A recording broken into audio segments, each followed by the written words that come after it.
Hiya, it's Owlet here.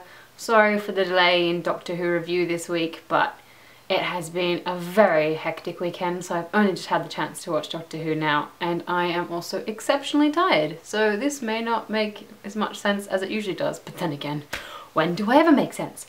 So Inside the Dalek was the name of this week's episode, and it was another good episode. I mean, I'm a big fan of episodes where they shrink people down. Honey, I Shrunk the Kids was a great episode, great movie, as was Honey, We Shrunk Ourselves. Love that. Also, my favourite episode of The Magic School Bus, or at least one that I remember the most, is when they shrink themselves down and go inside the human body, and it's like an exploration episode. So big fun idea of shrinking them down, nanotechnology, making them all small, and exploring the inside of a Dalek. And I like how it was kind of different to exploring the inside of a human, but also the same. And I liked the complexity of, you know, the Doctor trying to work out if he could be a good man and working out if there could be such a thing as a good Dalek. And it's always nice when there's two things happening on a deeper level that kind of complement each other, like the internal conflict of if you change something that seems like the Dalek's not bad, it's broken, and then that made him good, and then if they fix him then he becomes bad, then does that mean its ultimate state is just always bad? I mean, the Doctor's worried now that he's changed, and also just given his long lifespan that, you know, he's done more bad than good, so at the heart of him, where do his morals lie? And I think by the end of the episode it shows that, you know, he has great aspirations of beauty and creating life and saving life, and it was really nice in this episode to see him saving someone and actually being a doctor, like trying to heal the Dalek and, you know, going against his better judgment and past grudges, and it was really sad to see that not work for him, and then, you know, him falling in on himself and being sad about that, and Clara slapping him and being like, part of you is almost happy that you're right. But then what I don't think she realised was that the Doctor was also kind of almost confirming that for himself as well, that despite what you can do, you're ultimately bad. But then at the end of the episode you see Clara kind of say, I don't really know if you're good or bad, but you're trying to be good, and I think that that counts. And I definitely think that's the message. I mean, humans are complex individuals, as I'm sure are Time Lords and Daleks, and there's always the idea that the world is full of horrible, nasty people and that we are hateful creatures, but we are just as capable of love and creation and good things, that it doesn't necessarily cancel each other out, but there's definitely areas of grey, and it's not just one or the other. And I think that's really important. I know that the Lemony Snicket series of unfortunate events really deal with that.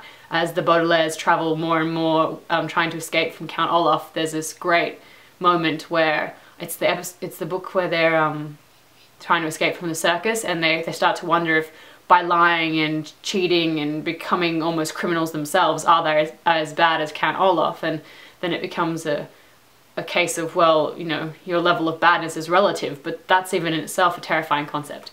Anyway, I've gone way off track from Doctor Who. Let's bring it on back to the episode. Loved Clara, oh my goodness, she's amazing. She's getting better and better in each episode, and we've only had 2 so far, so I'm hoping that it's just a train that only goes up. A train?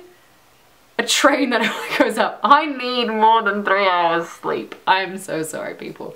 In my land, it's a train. What I mean was a roller coaster that only goes up, and sorry to those who have a lot of Tiffyous feels, because I did not mean to make an Augustus Waters reference. Okay, I'm just on my game today. Right, what else happened?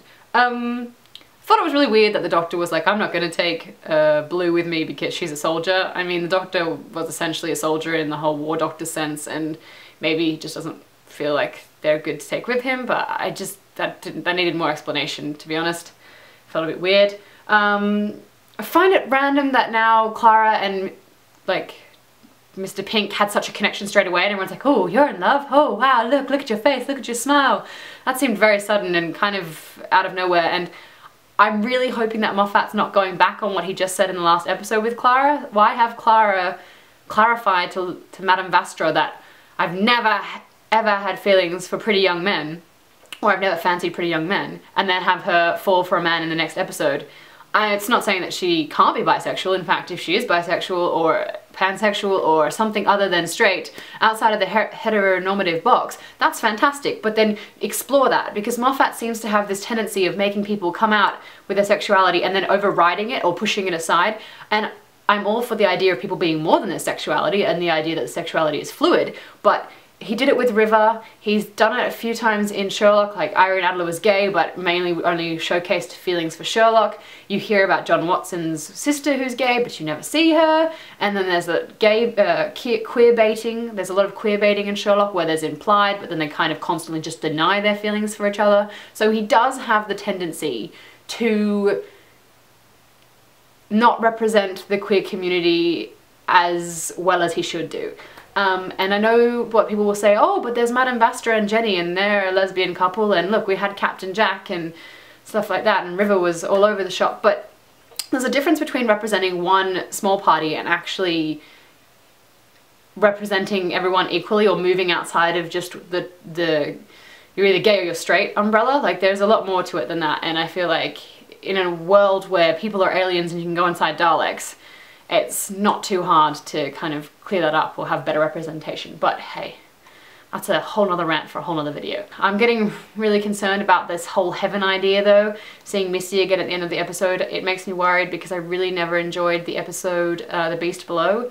I think that's what the episode was, with Rose and Ten, because I feel like TV shows should really stay away from representing heaven or hell unless they mean it in a parallel universe. It's a planet just called heaven.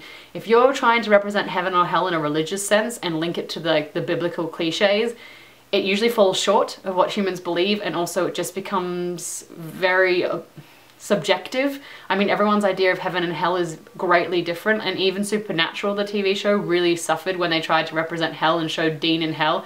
It just looks like some really bad Spider-Man effects, and it's much better to leave it to the imagination. So I'm not sure where they're going with that. I really hope it is like a pocket universe or something and not actually heaven, because she seems hella creepy. So if that's heaven, I'm not wanting to know who runs hell. What else? Oh, I like how 12 seems to say caring things, but then says something afterwards that you almost don't catch him being uncaring. Like, he goes, you might feel sick, but then he says, but please don't be. So instead of like, but please, you know, take your time, or please sit down, he's basically saying, don't be sick because it's my TARDIS and I don't want you vomiting in on the upholstery kind of thing. And so 12 is a really interesting character at the moment, because he seems a lot more in control and a lot more together than 11 ever did. Like, 11 kind of flailing arms all over the shop, oh, I have an idea, oh, I'm distracted. Whereas 12 seems to be a lot more focused, almost feline. So, you know, cats give the idea that they love you, when in fact they could probably be quite happy without you as long as you left some food out. So there's this feminine quality, I would almost say, about him, and I find that really interesting, like, as in feminine feature-wise, and just this feline movements, thoughts, superior yet aloof. Definitely an interesting Doctor. I'm looking forward to seeing where they go with this personality. I love how his interactions with Clara, how he said, am I paying you? You deserve a raise. And then at the end being like, I really can't believe I'm not paying you. And then Clara being like, you can't afford me. I thought that was really good. And I liked that Clara was the one who taught him the lesson in this. It kind of felt like the old Russell T Davies series, or just even Donna and Ten, back when the Doctor learnt from the companions and the companions complimented him and he complimented them back, and more than just, oh, you're so pretty, or oh, that's a short skirt. It was like, oh, you're a genius, thank you for, you know, being around, and not thank you for triggering my genius, because I found that there was a lot of that with 11, like, oh, Amy, or oh, Clara, thank you for saying something and giving me the idea, which is very Sherlock and John from BBC Sherlock. But in this case, it was Clara actually being like, look, here's what we learned, this is what's happening, you're wrong, listen to me. And then 12 being like, oh yes, of course, how did I not realize that? Thank you. Because it's important to understand that even though he is the Doctor, he does not know it all, and also his past experiences can make him very biased or close-minded to things that are happening around him. So happy to have him complimenting the companions and actually working with the people around him, rather than just going in and being like, I'm the best, I'm the Doctor, you don't understand, you've not seen what I've seen, kind of thing. So yay for that. What else? Was there anything else? I don't know. I think I've rambled enough now. I don't even know how long I've rambled for. Whew. The secretary, I know this is a really small thing, but the secretary at the school who was like, I bet you were, was really ridiculous. Like, that didn't even sound like a normal conversation. She ended up just sounding like she was having a mental breakdown.